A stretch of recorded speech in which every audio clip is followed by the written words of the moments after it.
Quarterback Jayden Daniels has been playing at a record-setting pace for a rookie quarterback, and at least in one area, he's going to need to continue to do so this weekend to prevent the Cleveland Browns from gaining an undeserved advantage. That and more on today's episode of Locked On Commanders.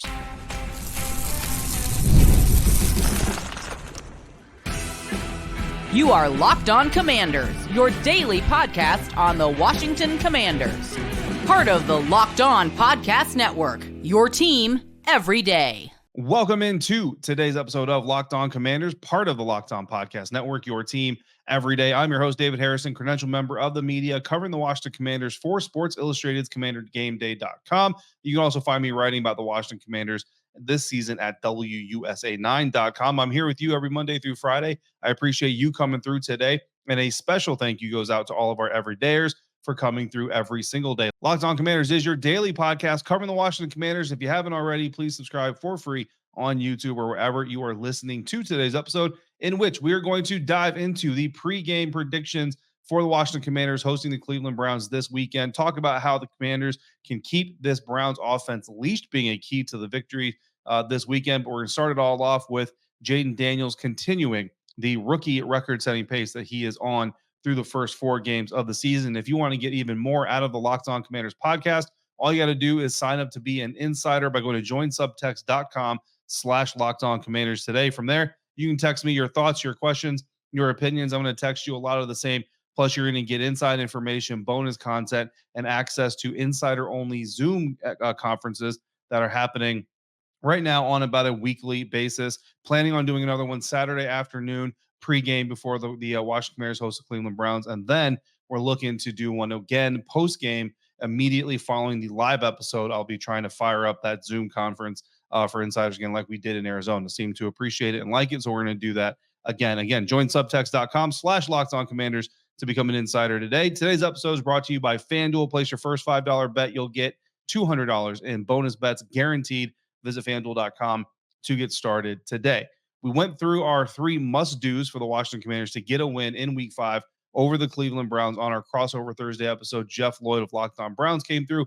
If you haven't caught that, go ahead and go back and catch that after you're done watching this episode. Great stuff from Jeff about the Cleveland Browns that everybody needs to know. But the first must-do that I outlined or I laid out in that crossover Thursday episode was continuing to protect the football. Right now, the Washington Commanders, one of the best teams in protecting the football on offense in the National Football League through 4 weeks. And part of that reason is that Jayden Daniels is currently on pace to throw 4.25 interceptions this whole year, the entire season. 4.25 interceptions. He's got 1 interception through 4 games. So you divide that by 4, you multiply it by 17, you get 4.25. Jayden Daniels throws 23 pass attempts on Sunday, which he's thrown 23 pass attempts in or more in every single game so far this year. They don't have 129 or more pass attempts in his career so far. And with 1 pass interception to his name so far, if he doesn't throw one on Sunday, then he will have the fewest amount of interceptions thrown by a rookie quarterback with at least 5 starts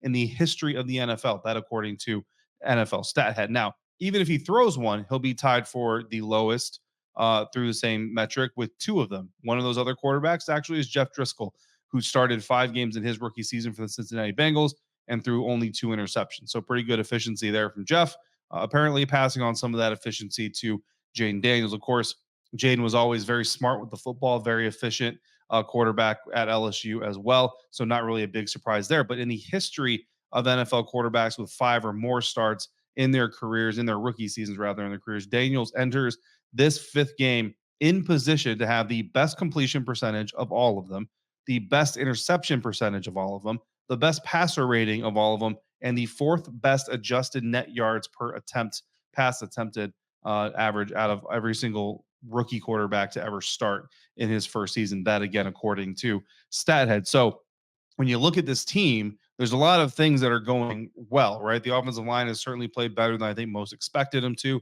Terry McLaurin has come alive the last 2 weeks. The running game has been a good influence, but Jayden Daniels being on the best trajectory through 1 quarter of the season that any rookie quarterback has ever been on, certainly helping matters a lot for the Washington Commanders and their 3-1 start to the season. Because of it, Jayden Daniels was named the NFL Offensive Rookie of the Month for the month of September. He received the Hemi Award from Van Pelt on ESPN on his Sports Center special. He won the FedEx Air and Ground Player of the Week, or one of the FedEx Air and Ground Player of the Week awards for Week 4 in their win against the Arizona Cardinals. He's the Nickelodeon MVP. He was the Pepsi Rookie of the Week in September, basically winning a lot of awards, a lot of accolades.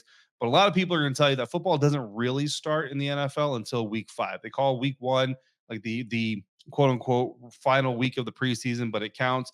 And then everybody's kind of getting their legs under them. And they say that Week 5 is really where teams start to kind of figure each other out, but also figure themselves out and kind of know who they're going to be. Now, so we'll see if that changes anything for Jayden Daniels in the month of October. On the flip side of this, the Commanders' defense is one of just 5 in the NFL that has 2 or fewer takeaways, and one of just 4 without an interception yet this season. And we all know, go back to training camp, preseason, all that stuff. Dan Quinn, Joe Witt Jr., both of them kind of talked about hunting the football, taking the football away, turning over the offense. That's going to be part of our identity here in Washington, according to those 2 coaches. Well, it has not happened. They've got 2 fumbles. They did force another fumble that wasn't recovered by Washington. So they're doing the fumble thing a little bit, but they're not doing the interception thing at all. The other 3 teams, so again, Washington is one of 4. So the other 3 teams in the NFL that have yet to intercept a pass this season, the Jacksonville Jaguars, the Tennessee Titans, the Cleveland Browns. They are a combined 2-10 this season. So that kind of shows you what Jacksonville's missing, what Tennessee is missing, what Cleveland is missing is an electric offense led by an electric quarterback. So that shows you just how impactful this offense really has been so far. And yes, even though the defense stepped up a little bit better, or I was, stepped up right against the Arizona Cardinals, that's a one-off. The reason this team is 3-1 is purely because of the offense and an offensive coordinator that everybody laughed about getting hired, and a quarterback that is a rookie. And a lot of people love Jayden, so I can't down talk that. But a rookie quarterback not supposed to be leading this type of attack. Now, the good news for the Washington defense is that Deshaun Watson has the second highest interception percentage of any quarterback that they've faced this year. The only one that has a higher interception percentage, Daniel Jones. Now, Washington Commanders didn't pick off Daniel Jones, right? So there is that. But Deshaun Watson also has the 5th most pass attempts this season. Cleveland Browns certainly have been very pass happy, in part because they've been trailing in a lot of these games this year because they're 1-3. And that's exactly what happens when you're losing games. We've seen that happen here in Washington far too many times. Of course, that's only a plus, right? The fact that Deshaun Watson has the 2nd highest interception rate and is throwing the ball the 5th most in the NFL is only a positive if the Washington Commanders can take advantage of that situation. And that is the second must-do of the week, is to take advantage of the Browns' offensive deficiencies and stack multiple defensive performances, strong defensive performances coming up in Week 5. We'll dive deeper into that coming up next on today's episode of Locked On Commanders, part of the Locked On Podcast Network, your team every day. And we're doing so thanks to our friends over at PrizePicks. And with PrizePicks, you can now win 100 times your money on PrizePicks with as little as 4 correct picks. PrizePicks is the best way to get action on sports in over 30 states, including California, Florida, Georgia, and Texas, and Virginia, where I live. Sign up today and get a $50 instant bonus when you play $5. You don't even have to win to receive the $50 bonus. It's guaranteed. But again, if you win and you have up to 4 picks, you could win up to 100 times your entry. So if you think Justin Jefferson is going to get more than 83.5 yards this weekend, you can make that pick and you can cook that up. You can cook up any hot take you want with your friends and win real money this football season when you and your crew run your game on PrizePicks. So download the app today, the PrizePicks app today. Use the code LOCKEDONNFL. Again, LOCKEDONNFL, all one word, and get $50 instantly after you play your first $5 lineup. It's only got to be 2 to 6 players. PrizePicks, run your game. Continuing now with our final pregame preview episode of Locked On Commanders. Washington Commanders hosting the Cleveland Browns this weekend. We just dove into our first must-do in order for the Washington Commanders to come away with a win. That, of course, being continue to protect the football. Not just protect the football, but do so at a record-setting rate.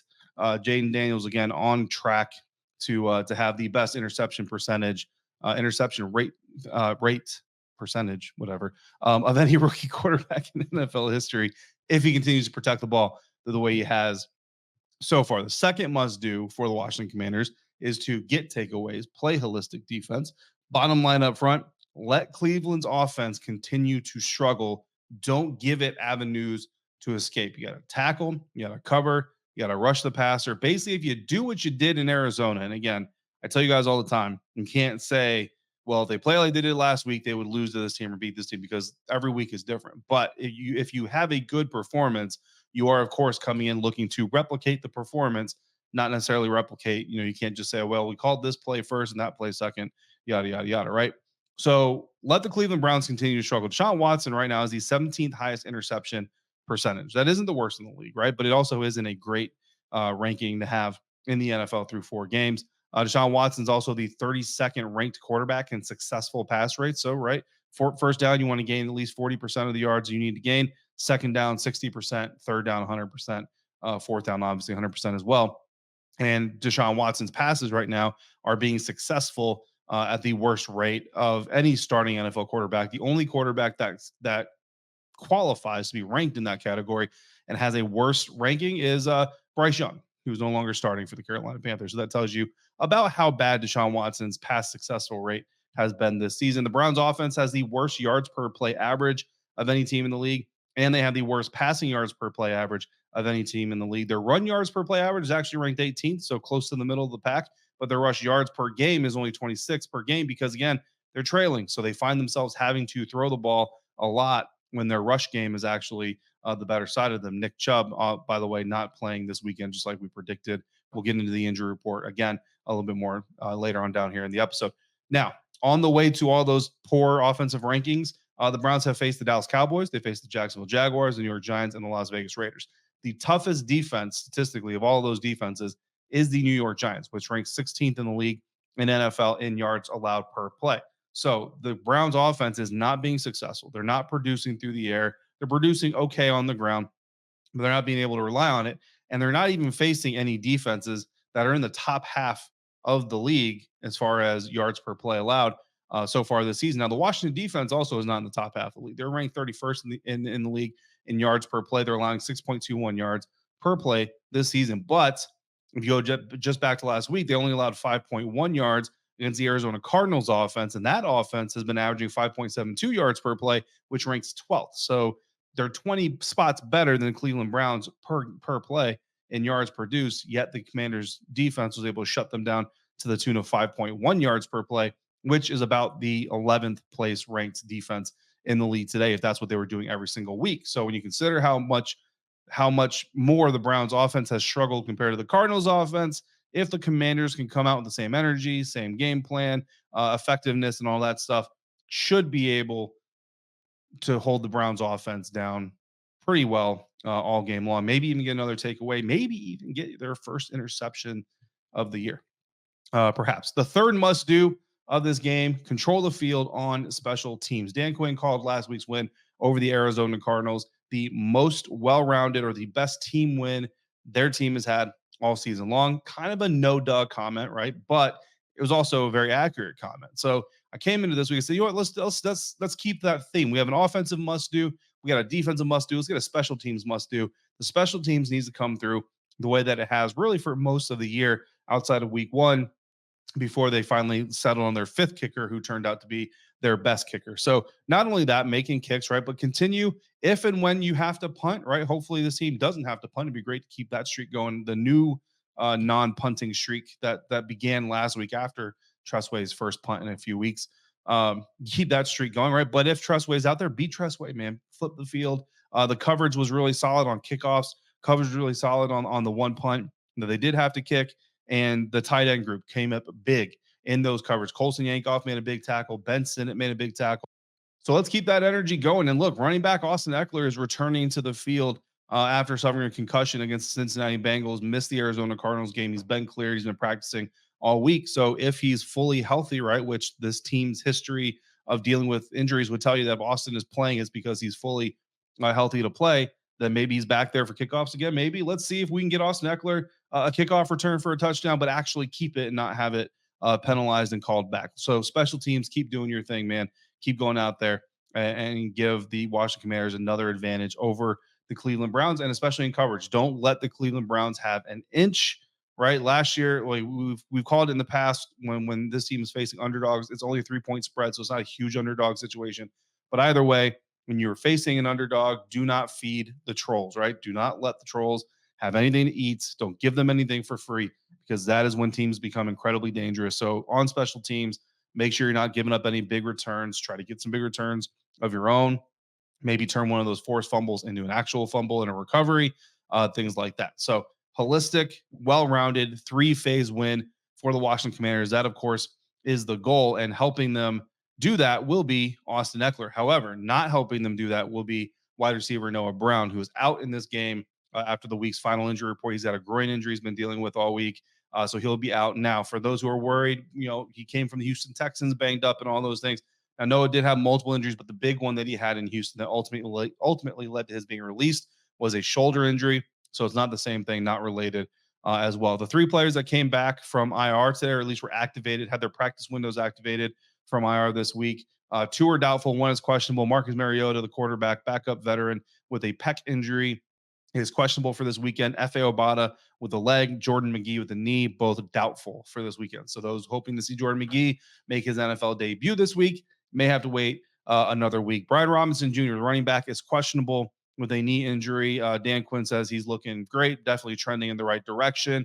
My gut says he probably plays, but I think you do see a larger touch share for Austin Ekeler. And I think maybe you still see Jeremy McNichols get some touches as that third back, if Brian Robinson does go. If Brian Robinson doesn't go for whatever reason, obviously Austin is going to be your main guy. Jeremy McNichols is going to be your split carry guy, maybe even closer to a 50-50 split than you usually see Brian Robinson and Austin usually get. And then you would probably assume that Chris Rodriguez will get called up again. He was the one who called up last time. However, given the practice squad rules, you can only call a guy up 3 times before you have to sign him to the active roster.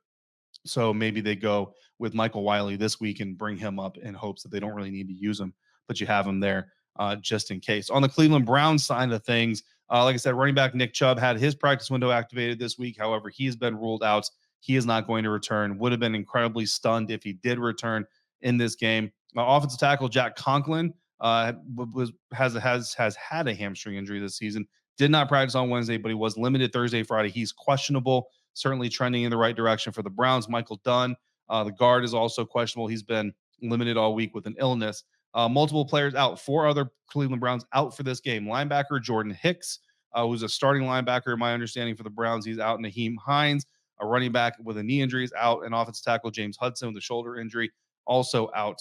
Defensive end Alex Wright with a tricep injury is out as well. Tight end David Njoku with an ankle injury is questionable. He was limited in practice on Friday, limited on Wednesday, did not practice on Thursday, likely a little bit of a rest day. So we'll see if he makes he'll make the trip. We'll see if he makes the game time decision. Running back Pierre Strong has a hamstring injury. He's questionable. And tackle Jedrick Wills with a knee injury is also questionable. So a lot of injuries on the Cleveland Browns side of things. A lot of things to see when the inactive list comes out. Of course, practice squad players will be elevated on Saturday, and that'll give us a little bit of an inkling as to who will be active, who will be not, right? So if Chris Rodriguez or Michael Wiley is called up from the practice squad, probably means Brian Robinson Jr. will not be playing. If you haven't already, I did it. Go pick up Jeremy McNichols on your fantasy rosters just in case B-Rob can't go. If one of those running backs is not called up for Sunday, then you maybe can make a move and release him. But again, I kind of expect Brian Robinson, even if he plays, to be a little bit limited. I don't know if a pitch count is accurate, but be a little bit limited in the game. However, Washington Commanders should still be able to come out with a win as far as I see it. And we'll get into those predictions and our X factors for this weekend's game when we come back here on today's episode of Locked On Commanders, part of the Locked On Podcast Network, your team every day. And we're doing that thanks to our friends over at FanDuel. NFL fans, you start this season with a big return from FanDuel. America's number one sportsbook is FanDuel, so America's number one sportsbook is where you should be making your bets. And when you get a hunch in the middle of the game, you can check out the latest stats, view the play-by-plays, so much more on the same page that you can make your in-game bets. That's right. Even if the game has already started to a certain extent, not necessarily like late in the fourth quarter, but to a certain extent, you can still, on most of these games, go in there and find some live game bets. That line will move, the money line will move, the over-under will move, and you can make your bets as you see fit. I did it actually not that long ago. It was early fourth quarter. Illinois and Nebraska were playing. I went in. I said, you know what? I like what Illinois has been doing. I put some money on Illinois to win that game. They came through for me. Shout out to Quan Martin and Nick Allegretti for their guys helping me make a little bit of cash. I don't bet big, so it is always a little bit of cash. But either way, you can start with $200 and bonus bets guaranteed when you place your first $5 bet. Commanders are 3-point favorites against the Browns. So if you think they'll pull that off, go make that your first $5 bet. Get those bonus bets. Take full advantage of this latest opportunity by going to FanDuel.com and downloading America's #1 sportsbook. Wrapping up this pregame episode of Locked On Commanders. Commanders hosting the Browns this weekend. We just went done on the injury report, finished up our 3 must-dos for Washington to get a win in Week 5, move to 4-1, get a 4-game winning streak going. And we're going to wrap this up. X factors and predictions. And I'm going to involve our insiders a little bit more here in this segment moving forward. So my X factor for this weekend's game, cornerback Mike St-Juste, the rookie cornerback, has moved to the outside the last couple of weeks, still playing a little bit inside. He's still kind of moving around. A lot of guys are moving around. And when you look at Deshaun Watson's throw distribution chart, it appears that he likes to throw to the left side more than he likes to throw to the right side. Now, it's not like super heavy, right, one way. And in fact, it might actually technically be on the right side. But when you look at the concentration of passes to the left side, there is a significant kind of, concentration of passes to the left side of the offense. So that's the defense's right side of the formation. And that is where Mike Sanders still has played the majority of his snaps, at least in Week 4 against the Arizona Cardinals. It was fairly evenly split for him and Benjamin St-Juste. So they both definitely moved around depending on the formation, the look, and all that stuff. But with Deshaun Watson likes throwing to that left side, if he sees Mike Sanders still over there, honestly, even if it's the right side and he sees Mike Sanders still over there, I just think when you're a veteran quarterback and you're looking at your offense going, you're looking for those opportunities, Amari Cooper against Mike Sanders still, things like that. I think Mike is going to get tested a lot in this game. Again, Deshaun Watson throwing the ball the 5th most of any quarterback in the league. And even if this pass rush is still pretty good this week, like it was against the Arizona Cardinals, it's not going to stop him all the time. So I think Mike Sanders still is going to have a key factor into whether or not the Commanders are successful or not in this game. The insiders, it was actually a tie. Luke McCaffrey, the offensive line as a whole, and Nick Allegretti specifically. But I'm going to give the kicker, right? So we call this poker, right? We all got 2 pairs, but I'm giving the kicker to Luke McCaffrey here because we also got to vote for wide receiver 2 just in general, which isn't necessarily going to be Luke McCaffrey, right? But it is kind of that backup. There, we also got to vote for Diami and Luke, which I think is mostly kind of your 3rd wide receiver. First big test for the offense since Week 1. Diami Brown and McCaffrey have to get involved in the pass game if Noah Brown is a no-go, insider Michael said, and Noah Brown is a no-go. So you want to see Diami, you want to see Luke get involved in the game. And then we got 2 votes straight up for Luke. Bill said, I think the Browns will plan on doubling up on Scary Terry. It's a chance for McCaffrey to shine. We also got some votes for the offensive line, 2 votes for the O-line. Rob came through, said with the possibility that B-Rob may be out this Sunday, Ekeler and McNichols will change the look and speed of the run game to take full advantage. The line has to crush their assignments at a high level and continue to give Jayden beautiful pockets on passing downs. Stopping Myles Garrett is going to be the job. If we can pace with the run game, close passing, we can keep Garrett and everybody else stifled. The O-line will win this game for us if they can do that. Nick Allegretti also got a couple of votes. Also got votes for Johnny Newton and Zach Ertz. So insiders coming through with a wide spread, but I'm going to give it to Luke McCaffrey. So the receiver on one side, Mike Sanders still DB on the other side. As far as predictions for the game, insiders, no surprise here. Everybody's taking Washington. I think everybody's pretty confident right now. Hopefully that confidence is only in the fan base, only in the media room, right? You don't want the players and the coaches feeling their own vibes, but it's okay for the fans. It's okay for the media even to be feeling those vibes. Biggest spread prediction was 35-10. Insider Chris coming through with some confidence, 25-point win for the Washington Commanders. And look, if they lose, it is not anybody's fault for predicting big spreads. Insider Michael pointed out that it would be the first 4-1 start for the Washington Commanders for Washington since 2008. I fact checked him and he is correct. Also, it would be the first 4-game winning streak at all for Washington since 2021, which isn't actually that far away. But if you go back to 2021, when the Commanders beat the Buccaneers, the Panthers, the Seahawks, and the Raiders, of course, they went on to lose 4 in a row for the second time that season, right after that. But it was still a 4-game winning streak. And actually in 2008, when Washington started 4-1, they actually finished 8-8. So just because it's repeating history doesn't necessarily mean it's going to go all that great. My prediction, I'm also taking Washington to win. For the record, I'm 3-1 on the year, straight up against the money line, 3-1 on the year against the spread. The only game that I lost the spread was Week 1. The only game I lost money line was Week 2. Or Week 3 rather. So getting those out of the way. Commanders are favored by 3 points on FanDuel, America's number one sportsbook. The over-under for total points scored between the two teams is set to 43.5. I have got the Washington Commanders winning 28-20, which means I have them covering the spread. So I'm picking the money line to win just straight up. I'm also picking them to win and the 3 points. So I have them covering the spread.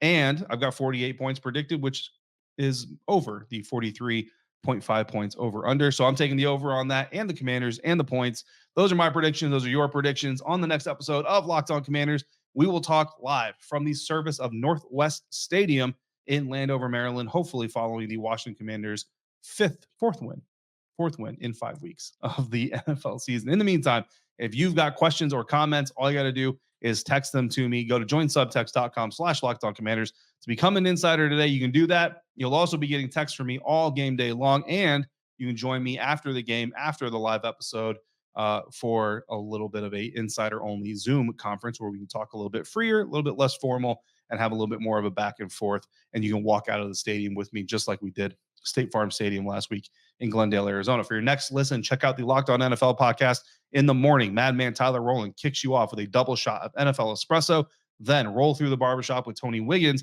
for some real NFL talk in the afternoon. It's the new Locked On NFL, and it's twice per day. As always, thank you for making Locked On Commanders your first listen of the day, every dayers. Thanks for coming through like you do. If you're out and about, please be safe, be kind, and I will see you next time for another episode of Locked On Commanders, part of the Locked On Podcast Network, your team every day.